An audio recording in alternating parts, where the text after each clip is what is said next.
Judgement தனியாருக்கு வழங்கிருந்தேன். நியாய தீர்ப்பு வழங்கக்கூடிய அந்த ஒரு நாளை பற்றி பேசிக்கிட்டு இருக்கிறோம்.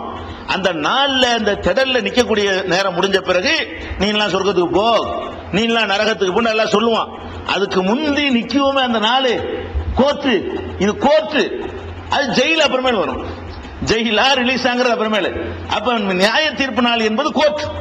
சுப்ரீம் கோர்ட்ல எல்லாம் நின்றுட்டு இருக்கிறோம் வைங்களேன், விசாரணைக்கா நிக்கிறோம். அந்த நாள் தான் அவ்வளவு கொடூரமா இருக்கிறது. நரகத்துக்கு விட கொடூரமா இருக்கு பார்த்தோம்னா, அவ்வளவு கடுமையா இருக்கும். அதுல அல்லாஹ் என்ன செய்யறான்னு கேட்டா, 7 பேர் மாத்திரம் இந்த கொடூரத்தை விளங்காம இருப்பாங்க. அந்த 7ல நம்ம இருக்க ஆசைப்படணும். 7ஐயும் செஞ்சு முதல் தகுதிக்கு ஆளாகணும். 7க்கு சக்தி இல்லை என்று சொன்னா 7ல ஒன்னையாச்சு. இந்த 7 காரியங்களை செய்தவர்கள் மாத்திரம் அந்த நியாய தீர்ப்பு நாள்ல அவன் பாட்டுக்கு ஏசில உட்கார்ந்து இருப்பான். நியாய தீர்ப்பு நாள்ல அதுலயும் அல்லாஹ் ஏசி போட்டு கொடுத்துறா பாருங்க. என்ன ஏசி? நபிகள் நாயகம் ஸல்லல்லாஹு அலைஹி வஸல்லம் சொன்னாங்க, சபஅத்துன் 7 வகையான மக்களுக்கு யுதில்லுஹுமுல்லாஹு ஃபீ ظில்லிஹி யௌம லா ظில்ல இல்லா ظில்லுஹு, அவனது நிழலை தவிர, அர்ஷ் நிழலை தவிர வேறு எந்த நிழலும் இருக்காதே அந்த பொட்டல் வெளியிலே, அந்த மகஷர் வெளியிலே 7 வகையான மக்களுக்கு அல்லாஹ் நிழல் தருகிறான். எல்லாம் வெயிலுக்கு வேறு வடிஞ்சிட்டு இருக்கு. 7 பேர் சும்மா இருப்பாங்க மாட்டு ஜாலியா, இதுல சென்று காத்து அடிச்சுக்கிட்டு அவன் மட்டும் இந்த விசாரணையை பத்தின ஒரு பயமே இல்லாம இருப்பான். அல்லாஹ் அப்படி அந்த பாக்கியத்தை அங்கே கொடுத்துறான். அந்த 7 பேர் யாருன்னு கேட்டா, அல் இமாமுல் ஆதிலு, நீதியாக நடந்த ஒரு ஆட்சியாளன். நம்ம அந்த அதை அடைய முடியாது, நமக்கு ஆட்சி கிடைக்க போது.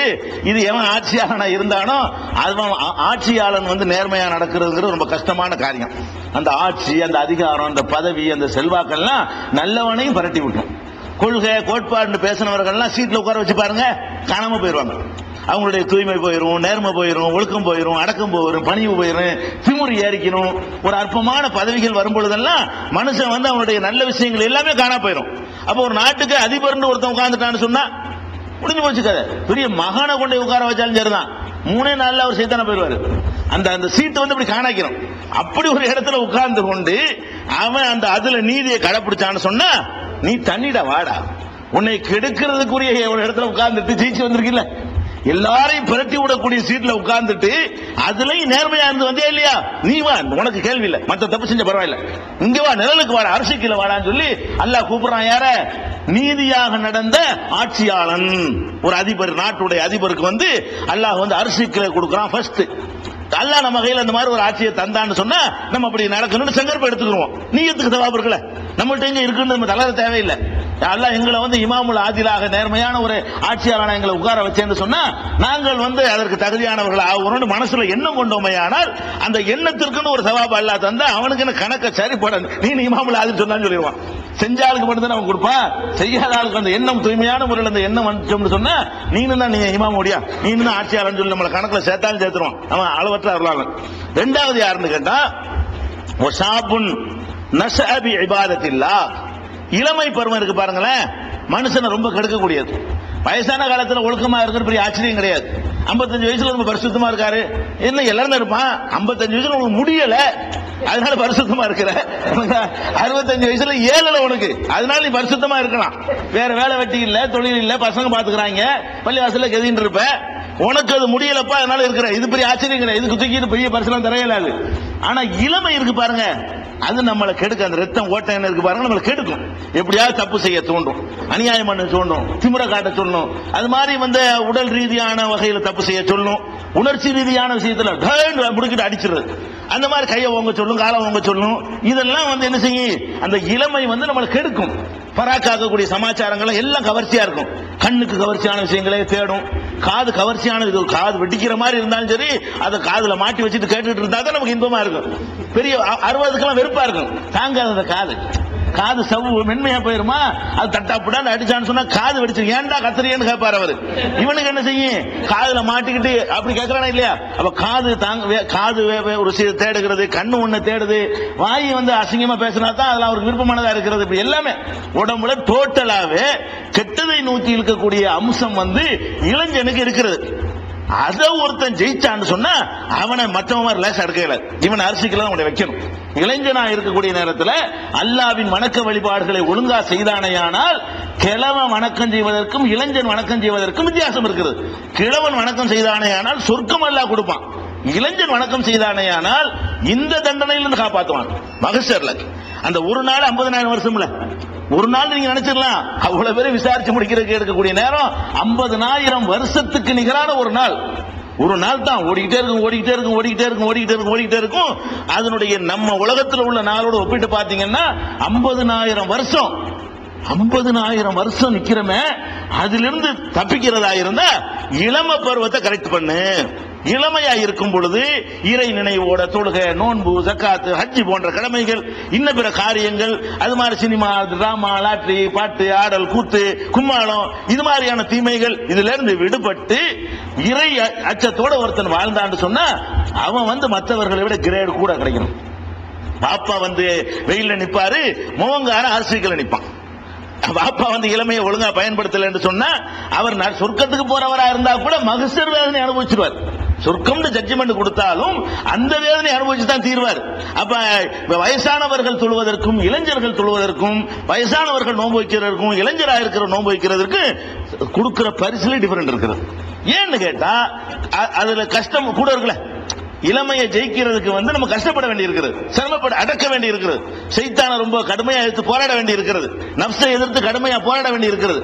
அதனால இரண்டாவது பார்ட்டி யாருன்னு கேட்டா சாபுன், ஒரு இளைஞன், நசாபி இபாதத்தில்லா, அல்லாஹ்வுடைய வணக்க வழிபாட்டிலே ஊறி திளைத்த ஒரு இளைஞனுக்கும் அந்த மாதிரியான கிரேடு கிடைக்கிறது. இளைஞராக இருப்பவர்கள் இதுக்கு முந்தைய எப்படி நடந்திருந்தாலும் சரி, இப்ப சந்தர்ப்பம் எடுக்கணும், நம்முடைய இளமையை பின்னால் வயசான பிறகு பாத்துக்கலாம், 50க்கு பிறகு சரி பண்ணிக்கலாம், 60க்கு பிறகு ஒழுங்காக்கிடலாம் நினைச்சிடாதீங்க. ஒரு விஷயம் இருக்கு, அப்படி நினைச்சீங்கன்னு சொன்னா இன்னைக்கே உருவிட்டான்னு நினைச்சுவீங்க. முதல்ல அல்ல அந்த வாய்ப்பு தரணும்ல. என்னமோ உங்களுக்கு 60 வயசு எழுதி வச்சா கூட நீங்க 55 வயசுக்கு ஆட்டம் போடலாம். நாளைக்கு போவோமா அடுத்த நிமிஷம் போவோமான்னு எவனுக்கு தெரியாது. அதையும் கவனத்தில் கொண்டு இந்த கிரேட் அடைவோம். 50 வயசுல நம்ம நல்லா இருப்போம். இப்பவே நல்லா இருந்தோம்னு சொன்னா, இளமையா நல்லா இருந்தோம்னு சொன்னா நமக்கு அங்க என்ன இருக்கு, அரசுல எல்லாரும் கஷ்டப்படும் பொழுது நாம மட்டும் கஷ்டப்படாம ஜாலியா இருக்கலாம், 50,000 வருஷத்துக்கு ஜாலியா இருக்கலாம் அப்படிங்கிற அளவுக்கு நம்ம நினைத்து பார்த்து இளைஞர்கள் தங்களை திருத்திக் கொண்டார்களே. ஆனால் அந்த நியாய தீர்ப்பு நாள்ல தீர்ப்பு நியாயமா கிடைக்கும், அந்த கொடூரம் அவர்களுக்கு தென்படாது அப்படிங்கிறது ரசூல் ஸல்லல்லாஹு அலைஹி வஸல்லம் சொல்றாங்க. மூன்றாவது ஆள் யாருன்னு கேட்டா வரஜுலுன் கல்புஹு முஅல்லகுன் ஃபில் மசாஜித், பள்ளிவாசலோடவே உள்ளத்தை தொடர்பு வைத்துக் கொண்டிருந்த ஒரு மனிதனுக்கும் அந்த அரசியல் இடம் கிடைக்கும். இப்ப பார்த்தாலும் பள்ளிவாசல் தான் அவனுடைய தொடர்பு எல்லாம் என்னது, பள்ளிவாசலோட தொடர்பு வச்சு கொண்டிருக்கிறான். அப்ப எப்ப பாங்க சொல்லுவாங்க, எப்ப காம சொல்லுவாங்க, அந்த மாதிரி பள்ளிவாசல். இது இளைஞன் பெரிய எல்லாத்துக்கும் உள்ளது, இது ஒரு தனி குரூப். இது பள்ளிவாசலோடவே அதிகமான தொடர்புகளை, கடையில் உட்கார்ந்து இருந்தா கூட உள்ள பள்ளிவாசல் இருக்கும், வீட்டுல உட்கார்ந்து இருந்தா கூட உள்ளம் பள்ளிவாசல் இருக்கும். அப்ப பள்ளிவாசலோடு கல்வை சம்பந்தப்படுத்தி வைத்திருந்த ஒரு மனிதனுக்கும் அந்த 7 பேர்ல ஒண்ணு கிடைக்கும். என்னடா மனிதனை பராக்காக்கக்கூடிய விஷயங்கள் பூரா வெளியில தான் இருக்கு, பள்ளிவாசல்ல ஒண்ணுமே கிடையாது. ஆடல் இல்ல பள்ளிவாசல்ல, பாடல் இல்ல, கூத்து இல்ல பள்ளிவாசல்ல, கும்மா எதையாவது ரசிக்கிறதா இருக்க பள்ளிவாசல்ல, ஒண்ணுமே ஒரு என்டர்டைன்மெண்ட்ங்கிறாங்களே அது இல்லாத இடம் இருக்குன்னா பள்ளிவாசல் தான். மனிதனுக்கு பொழுதுபோக்குன்னு உள்ள விஷயங்கள் ஏதாச்சும் ஒண்ணு இல்லாத ஒரு இடத்தை தேடுறதா இருந்தா பள்ளிவாசல்ல போங்க, ஒண்ணுமே இருக்காது. உங்களுடைய ஒரு நப்சுக்கு தீனி போடக்கூடிய ஒரு சமாச்சாரமும் இல்லாத ஒரு இடம் எது, பள்ளிவாசல். அதை லைக் பண்ண ஒருத்தன் எதை லைக் பண்ண இயலாதோ அதை லைக் பண்றான், அதை விரும்புறான், அதை நேசிக்கிறான்னு சொல்லும் பொழுது இவன் எனக்காக செய்யறான். பெரிய கஷ்டம் இது. மற்ற இடத்துக்கு போனா கோல் சொல்லிட்டு இருக்கலாம், புறம் பேசிட்டு இருக்கலாம். அந்த மாதிரி வாய்ப்பு கூட இல்லையே, வாய் முடிக்கிறது சொல்லுது. பள்ளிவாசல்ல போய் மற்ற பொழுதுபோக்கு அம்சம் இல்லாட்டா கூட கோல் சொல்ல முடியுமா, அடிச்சுக்கிற முடியுமா, வச்சுக்கிற முடியுமா, அவனுக்கு ஊர் பழைய கழுவ முடியுமா, ஒண்ணுமே செய்ய முடியாது. அதான் உட்கார்ந்து இருக்கணும். இப்படி உட்கார்ந்து இருக்கிறதுங்கிறது பெரிய அதாபு. இந்த அதாபை தாங்கினீங்கள அதுக்கு தாண்டா உனக்கு இது. இந்த அதாபை நீ தாங்கி கொண்டிருந்த காரணத்தினால இங்க அதாபு இல்லாம ஆக்கிடுறேன். பள்ளிவாசலோட இதயத்தை வைத்திருந்த ஒருத்தனுக்கும் அது கிடைக்கும் என்று 3 சொல்லிட்டாங்க. 4வது ரசூல் ஸல்லல்லாஹு அலைஹி சொல்றாங்க, ஒரு ரஜுலானி தஹாப்பா ஃபில்லாஹி இஜ்தமா அலைஹி வ தஃபர்ரகா அலைஹி.